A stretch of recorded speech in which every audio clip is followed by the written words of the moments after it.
অল্পবিদ্যা ভয়ঙ্করী, সেটা যে কোনো ক্ষেত্রে হোক, সেটা ব্ল্যাক ম্যাজিকের ক্ষেত্রেই হোক না কেন।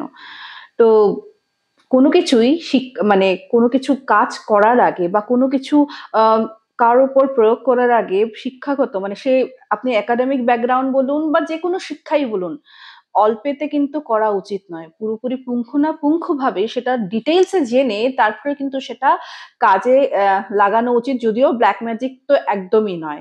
তো বুঝতেই পারছেন আজকে কি নিয়ে কথা বলবো। ডেফিনেটলি এটা তো থাকছেই। আর থাকছে হলো অনেকেই মহাজনীর কারবার করেন। এই একজন এরকম মহাজনেরই কিন্তু সঙ্গে ঘটে গেছিল একটি ভৌতিক ঘটনা, সেটাই শেয়ার করব।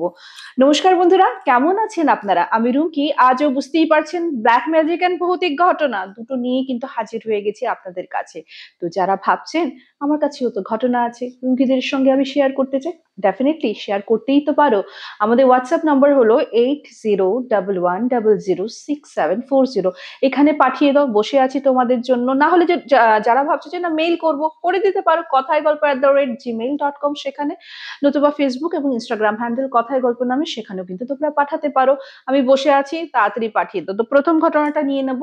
প্রথম ঘটনাটা তিন্নি পাঠিয়েছে, এবং তিন্নি একজন ওনার মানে ওর সাবঅর্ডিনেট, কিন্তু দিদি বলে ডাকেন ওনাকে, তো অনামিকা। তো ব্ল্যাক ম্যাজিকের বুঝতেই পারছো অনামিকা দির ভাইয়ের সঙ্গে একটা প্রচন্ড প্যাথেটিক ঘটনা ঘটে গেছিল। সেই ঘটনাটি আজ তুলে ধরতে চলেছি। তো এই অনামিকা দি মানে ব্যাংকিং সেক্টরে আছে। তো অনামিকা দির লাইফটাও না একটু ট্র্যাজেডিতে ভরা। তো এই অনামিকাদির যে ট্র্যাজেডির যে স্টোরিটা বা কি ঘটনা ছিল, জীবনের 1001 গল্পে কিন্তু আমি শেয়ার করেছি। তো ওনার হাজবেন্ডের সঙ্গে ওনার ডিভোর্স হয়, অ্যান্ড অলসো ইউনো পরে উনি ওনার বাবার বাড়ি চলে যায়, ততদিনে কিন্তু ওনার ছেলেও হয়ে যায়। তো যেই ভাইয়ের কথা বলবো, আমি ছদ্মনাম ইউজ করছি, তাপস দা। এই তাপস দা না যদিও কাজিন ব্রাদার ছিলেন অনামিকাদের, কিন্তু দেখবে বন্ডিংটা কোথাও না নিজের ভাইয়ের থেকেও বেশি ছিল দুজন ভাই বোনদের প্রতি। তো এই তাপস দা যখন জাস্ট মানে প্রফেশনাল লাইফে এন্টারই করেছিলেন, ওনার একজন প্রেয়সী ছিলেন, প্রেমিকা ছিলেন, ঢুক করে ওনাকে বিয়ে করে দেন। তো অ্যাকচুয়ালি ব্যাপারটা কি হয়, আমি এর আগেও অনেকবার 1001 গল্পেও ডিসকাস করেছি যে মানে একটা যখন তুমি জবে ঢুকছো, পট করে কিন্তু স্যালারিটা হাই হয় না, না জাস্ট একটা মিনিমাম লামসাম দিয়ে একটা আমরা ঢুকি, দেন 1-2 বছর পর আস্তে আস্তে আমাদের ইনক্রিমেন্ট হতে হতে স্যালারিটা তখন হাই হয়। কিন্তু উনি চুপ করে একটা ডিসিশন নিয়ে নেয় এবং তার প্রেমিকাকে কিন্তু বিয়ে করে নেয়। অ্যান্ড ঠিকই আছে, সব ঠিকঠাক, কিন্তু প্রেমিকার মাঝে এখন তো বউ হয়ে গেছেন, প্রেমিকা বললা ভুল, এই বউয়ের মায়ের না কিছু প্রথম প্রথম তো অনামিকা দিয়ে বা ওদের ফ্যামিলির ওরকম কিছু মানে লাগেনি, চোখে আটকায়নি। উনি দেখতেন মাঝে মধ্যে যখন ওনাদের বাড়িতে আসতেন, মানে ওনার মেয়ের বাড়ি, তো উনি দেখছেন কি তাপস বাবুকে নানা রকম এরকম এরকম করে শুকনো লঙ্কা বলো, নানা রকম কি সব জিনিস দিয়ে এরকম করছেন। তো ওনারা ভাবতেন অনেক সময় নজরটা মানে নজর লেগে থাকলে নজরটা কাটিয়ে দেয় না, ওই জিনিস বোধহয় করতেন। কিন্তু আস্তে আস্তে কোথাও না অনামিকাদের একটা খটকা লাগলো, এবং এটা কিন্তু ওনাদের বাড়ির লোকদেরকে জানিয়েছিল, যদিও ওনার মানে কথাটা কেউ কিন্তু ওরকম ভাবে সিরিয়াসলি নেয়নি, এন্ড সেটাই প্রচন্ড বড় ভুল করে ফেলেছিলেন। তো 2 বছর হয়ে গেছে। 2 বছর হয়ে যাওয়ার পর, তখন যখনের কথা বলছি, আজ থেকে প্রায় অনেক বছরের আগের কথাই বলছি, তখন যেহেতু 2 বছর হয়ে গেছে, মানুষ একটা জিনিস দেখবে, এখনো আছে, এখনো যে নেই তা নেই, হয়তো একটু কমেছে। মানে 2 বছর হয়ে গেছে এখনো বাচ্চা কাচ্চা হয়নি। শ্বশুর বাড়ি বলো, আশপাড়োশ বলো, মানে প্রতিবেশীরা বলো, সবাই একই কোশ্চেন। অ্যান্ড শাশুড়িও উদ্বিগ্ন যে একটা মানে ছেলের ঘরে একটা নাতি বা নাতনি যেটাই হোক দেখবো মুখ। তো কিছুতেই হচ্ছে না, তখন ওনারা ডক্টরের পরামর্শ নিলেন। তো ডক্টর বললেন যে এমনি তো সব ঠিকই আছে তোমাদের দুজনের, কিন্তু প্রচন্ড স্ট্রেস নাও, মানে নিয়েছো হয়তো, এটার জন্য জিনিসটা হচ্ছে না, মানে ইস্যু আসছে না। তোমরা একটা কাজ করো। ওনারা না একটা নেচার ক্যাম্পের কথা বললেন, ডক্টর প্রেসক্রাইব করলেন যে ওটা নাকি দেহরাদুন মাসুরি ওখানে আছে। তো ওখানে গিয়ে মোবাইল থেকে দূরে, সবকিছু থেকে দূরে, হাজবেন্ড ওয়াইফ যাতে ওখানে যায়, যাওয়ার পর ওটাখানে মেডিটেশন করার পর ওদের মানে ওই ন্যাচারালি কিছু কিছু ওরা রেমেডি দেয়, ইয়োগা, থ্রো ইয়োগা হোক, আয়ুর্বেদা হোক। তো বলছে ওখানে কিন্তু অনেকে ফল পেয়েছেন, আপনারা যেতে পারেন। কিন্তু আমি যে বললাম উনি তো ঝুপ করে বিয়ে করে নিয়েছিলেন, ফিনান্সিয়াল কন্ডিশন অত ভালো ছিল না, কিন্তু এখন মানে ওয়েস্ট বেঙ্গল থেকে মুসুরি যাওয়া খরচ সাপেক্ষ, বুঝতেই পারছো। তো ওনার মনমরা হয়ে বসে থাকতো ওরা। আর এদিকে বউয়ের মা এসে বউকে নিয়ে যায়, এটার জন্য নিয়ে যায় বলে যে না এখানে আমার মেয়েকে অনেকে অনেকে কথা শোনাচ্ছে, বাচ্চা হচ্ছে না বলে, ওই বলে কিছুদিন আমার কাছে থাকবে, আমার মেয়েটা আবার ঠিকঠাক হয়ে মেন্টালি যখন ঠিকঠাক হবে তখন আমি আবার নিয়ে আসবো। ঠিক আছে, ভালো কথা। তো যাওয়ার জানো তো এই 15-20 দিন পর একটা নাম্বার থেকে ফোন আসে সেই তাপসদার কাছে। আহ, নাম্বারটা কিন্তু ওনার শ্বশুর বাড়ির ছিল না, অন্য একটা নাম্বার থেকে ওনাকে জানানো হয় যে আপনার বউ প্রেগনেন্ট হয়েছেন এন্ড খুব ভালো আছেন, তো ওটা জানানোর জন্যই আপনাকে ফোন করেছি, মানে নতুন ধরাই পড়েছে আর কি, টেস্ট বাগেরা করে। তো এতদিন ধরে হচ্ছে না, এখন ওনার স্ত্রী প্রেগনেন্ট। সত্যি কথা বলতে গেলে এর থেকে বড় খুশির খবর তো একটা বাবার জন্য, মানে উঠবি বাবার জন্য হতেই পারে না, তাই না? তো উনি মানে অফিসের জন্য বের হচ্ছিলেন, তো অফিসে না গিয়ে ডাইরেক্ট ছুটলেন ওনার ওয়াইফের বাড়ি, মানে ওনার মানে শ্বশুর বাড়ি, ওয়াইফের বাবার বাড়িতে। গিয়ে দেখছেন ওখানে না একটা ছেলে বসা, ছেলেটা খুবই সুদর্শন দেখতে, খুবই সুন্দর দেখতে, হ্যাঁ, এক বসা। তো ওর অনামিকার মা, সরি অনামিকার মা বলছি, তাপসদার যে শাশুড়ি মা উনি বলছেন যে এই যে উনি আমার মেয়ে, ও আমার মেয়ের সঙ্গে ছোটবেলার সহপাঠী, একসঙ্গে পড়তো, ওদের তো বন্ডিং খুব স্ট্রং। আমার মেয়েটা তো তোমাদের বাড়ি থেকে আসার পর মন মরাক হয়ে বসে থাকতো, তোমরা কত কিছুই না শুনিয়েছো, এই এসে ওর বন্ধুকে পেয়েছে, মনটা খুশি হয়েছে, ওর জন্যই আর কি চট করে আর কি কনসিভ হয়ে গেছে। তো ওইখানে গিয়ে নাকি এই তাপসদা পুরোপুরি চেঞ্জ হয়ে যান, উনি মানে মনে কোশ্চেন থাকলেও না কোশ্চেনটা মানে নিজে কোশ্চেন করতে, আবার নিজে ওটা সলিউশন দিয়ে এরকম করে মানে কেমন হয়ে গেছিলেন। বাড়িতে আসতেন না, ওখানেই পড়ে থাকতেন।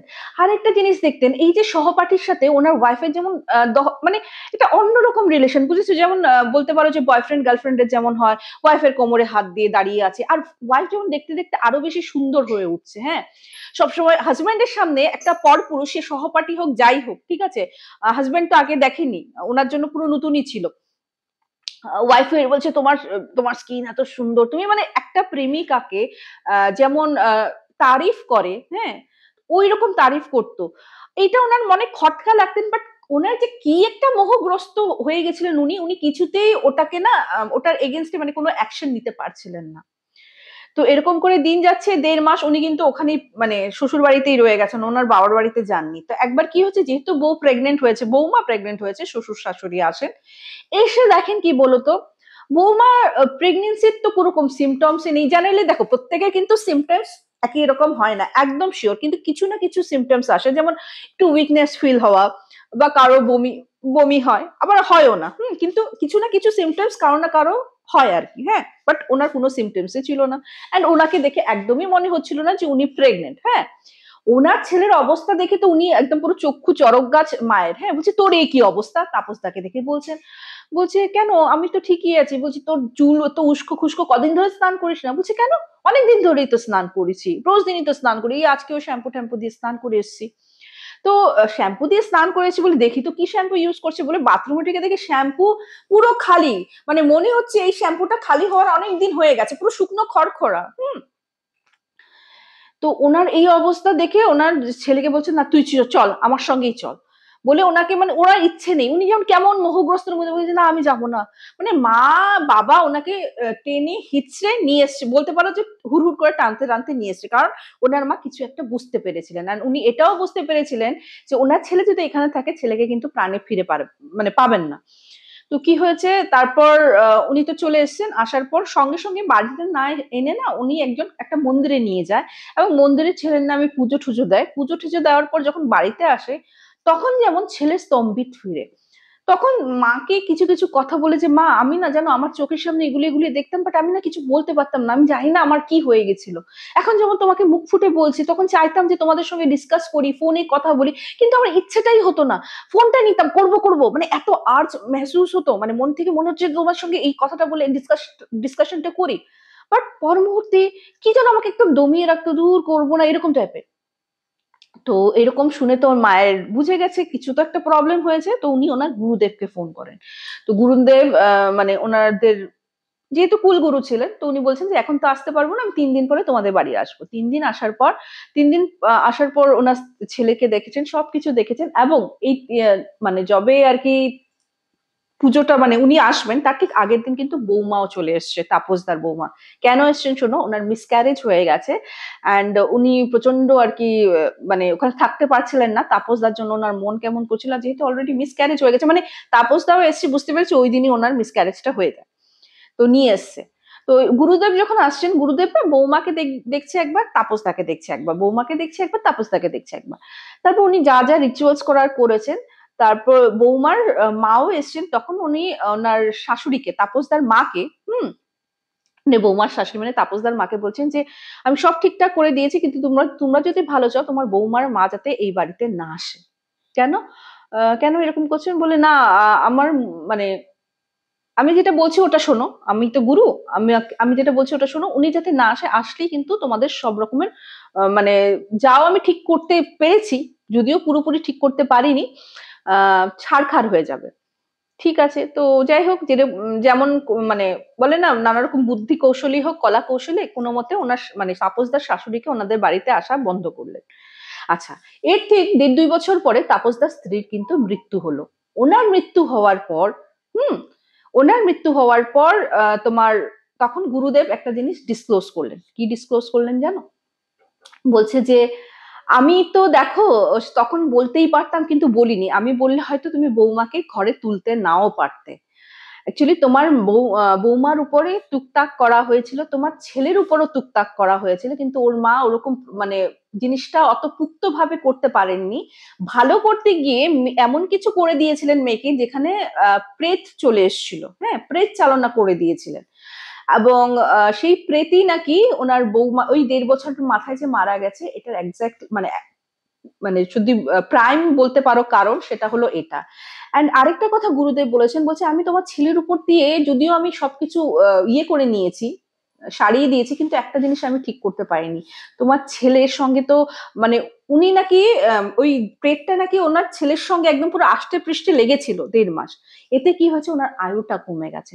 তো গুরুদেব বলে দিয়েছেন ওনার সেকেন্ড ম্যারেজ আমি মানে আমি মেয়েকে ঠিকঠাক করে দেবো, কিন্তু ওর আয়ু কিন্তু বেশি দিন আমি রাখতে পারবো না।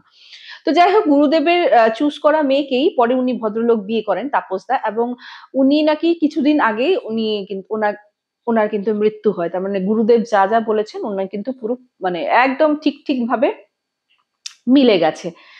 তো ওই যে বললাম অল্প বিদ্যা ভয়ঙ্করী, যা তুমি যে কোনো ফিল্ডেই হোক, হ্যাঁ অল্প বিদ্যাতে ওরকম জাহির করা বা আরেকটা জিনিসও কিন্তু একটা জিনিস খুব শুনতাম, আমার মা বলতো যে ফাঁকা কলস বাজে বেশি। মানে যখন অল্প জিনিস হয় ওটাই নাকি প্রচন্ড আমরা মানে ওটাকে স্প্রেড করতে চাই। আর সত্যি কথা বলতে গেলে জ্ঞানী লোক কিন্তু সবসময় চুপচাপই থাকে, তাই না? আহ কি বলবো আর, এইটাই রিকোয়েস্ট করবো, এক্ষেত্রে ব্ল্যাক ম্যাজিক করা একদমই ঠিক নয়, যত পারো ততই দূরে থাকবে। কারণ দেখো আমি এটাও বলছি না যে ভুল হয়েছে বলে, অনেক সময় সঠিক পদ্ধতিতেও সঠিক কাজ করলেও পরেও কিন্তু হ্যাম্পারটা তোমার মানে যে করে তার উপরেই আসে, কারণ এটা তো ন্যাচারাল জিনিস নয়, আনন্যাচারাল ভাবে জিনিসটাকে তুমি পাওয়ার চেষ্টা করছো, তো ডেফিনেটলি সাইড এফেক্ট তো থাকবে। তো কেমন লাগলো তিন্নির ঘটনা? আমি জানি অ্যাজ ইউজুয়াল তোমরা বলবে দারুণ লেগেছে তিন্নির ম্যামের ঘটনা। একদমই তাই, তিন্নির আরো ঘটনা আছে, এক এক করে শেয়ার করে দেবো। কমেন্ট করে জানাও তো কেমন লাগলো, সাবস্ক্রাইব করতে ভুলো না নতুন হয়ে থাকলে, বা এখনো যারা সাবস্ক্রাইব করে এখনো করোনি লাইক করে দিও। আর আরেকটা কথা তো বলাই হয়নি আজকে, যে আমরা কথায় গল্প পুতুল আড্ডা স্টেশন কোনো রকমের অন্ধবিশ্বাস বা কুসংস্কারকে প্রশ্রয় দেই না। ঘটনাগুলিকে যদি বিশ্বাসযোগ্য বলে মনে না হয় সেক্ষেত্রে প্লিজ গল্প ভেবে নিয়ে নেবেন, কারণ আমাদের মেইন উদ্দেশ্য ছোটবেলার সেই নস্টালজিক ফিলিংটা আপনাদেরকে ফিরিয়ে দেওয়া, ওইটুকুনি মাত্র। তো তাড়াতাড়ি আর কি দেখুন, আর জীবনের 1001 গল্প দেখতে ভুলবেন না, যেমন এই অনামিকাদির ঘটনাই কিন্তু আমি শেয়ার করেছি ওখানে। অনেকে অনেক রকমের ঘটনা শেয়ার করছে, হয়তো কিছু শিখতে পারবেন, আর না হলেও হয়তো জীবনের উপলব্ধি করার যে আমাদের দৃষ্টিভঙ্গিটা সেটাই হয়তো অনেকটা বদলে যাবে। তো চট করে দেখে নিন, ওটাকেও সাবস্ক্রাইব করতে ভুলবেন না। নেক্সট চলে যাব হলো প্রসেনজিৎ মল্লিক, ঠিক আছে?